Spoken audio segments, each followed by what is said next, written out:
Hi, my name's Kevin Martin, and I'm here with Jennifer Phillips Russo. We're going to give you our weekly update from the Lake Erie Regional Grape Program. It is July 22nd, which is well into our 30-day after bloom period, which means it's time to do some crop estimation.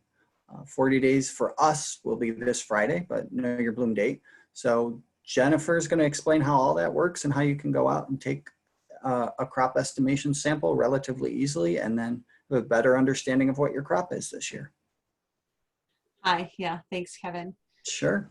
So first, I just want to let you know what I'm going to explain to you relatively quickly is how to use the chart that we have out on our website.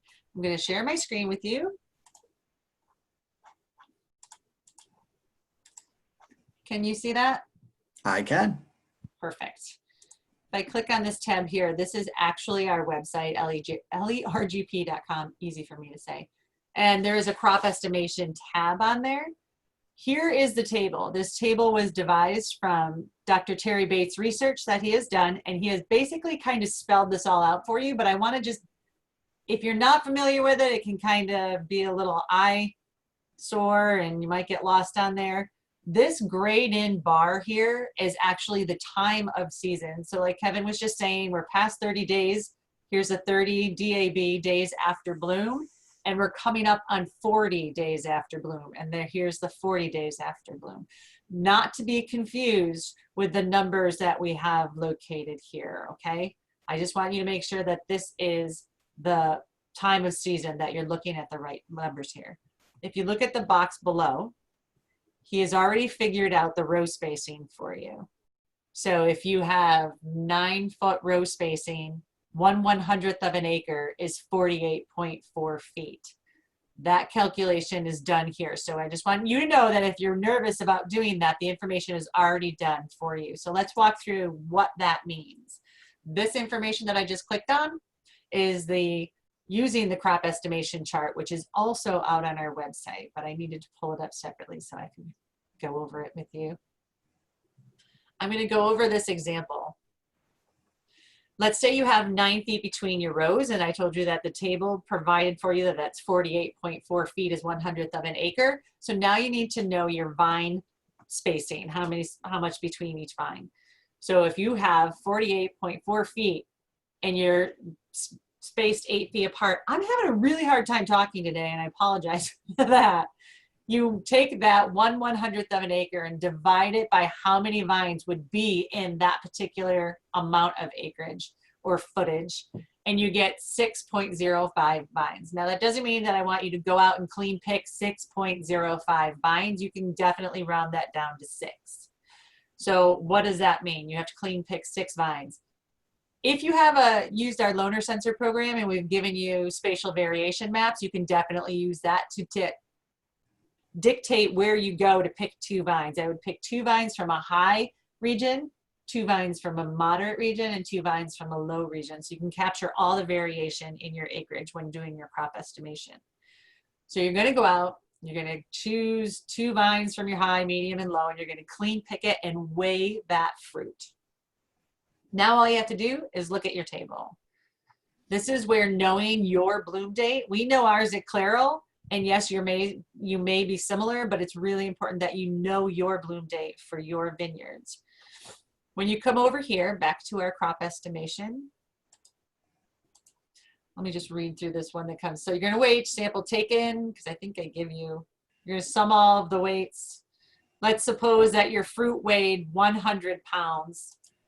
So now you come over here on your crop estimation table and thinning table, and you see pounds of fruit removed in 1/100th of an acre, and scroll down until you find 100. Here's that 100 pounds from the 6 vines that you clean picked. Then you're going to move on over to that 40 days, and I wish you could see my finger. Here's our 40 days after bloom. Scroll down to where it would be 100 pounds, and that brings you to about 8.3 tons per acre for your crop estimation. So as long as you know what 1/100th of your acre is, you know where your variation is in your blocks, and then you clean pick and weigh all of that fruit, knowing how many days after bloom you are, this chart can help you figure that out. Did that come across clear for you, Kevin, or is there something that I went over too fast because I'm just used to this? No, absolutely. Absolutely. The only thing I would say is, you know, like you mentioned, it's just fine to round down to 6 vines. Yes.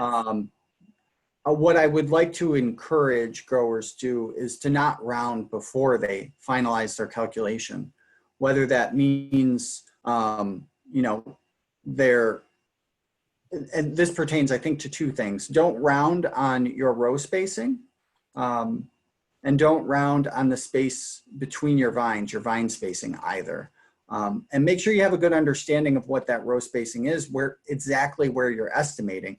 So for our vineyards that are planted before 1980, and certainly anything planted before 1960,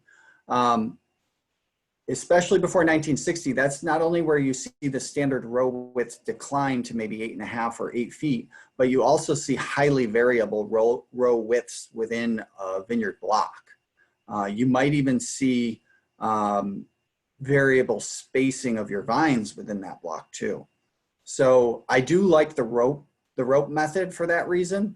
You know, having on hand a 54 or 55-foot rope with markers for different row spacings, so that you're not necessarily counting vines. And if you're doing it by hand rather than mechanically, which probably more people are this year because there's not a lot of planned thinning that's being talked about, Right. you know, you might want to even mark off smaller increments. Like you said, if you're doing 6 vines, you could use that opportunity, if you're doing it by hand, to pull 3 different samples, 2 vine samples. Well, Right. you could also, you know, if you're taking a 50-foot sample, you could take 2 25-foot samples or something like that. So you don't necessarily have to count vines, but if you are counting vines, just make sure you know how far apart they are in that particular spot, because in our old plantings, a 6-foot average does not necessarily mean they're more than 3 feet apart in the spot that you happen to take them, or vice versa. So. All right. Well, if you have any questions on how to use this, please feel free to contact us either via email or cell phone. We are available to you, even though we're doing this remote from home. I am going out and doing vineyard visits, so please reach out if you have any questions. Thank you very much, Jennifer. We will see you all next week for our next update, and maybe we will have some results from some of the crop thinning or crop sampling work that we've done, so we'll have a better idea of what those crop sizes are next week. Thank you. Thank you. Have a great day.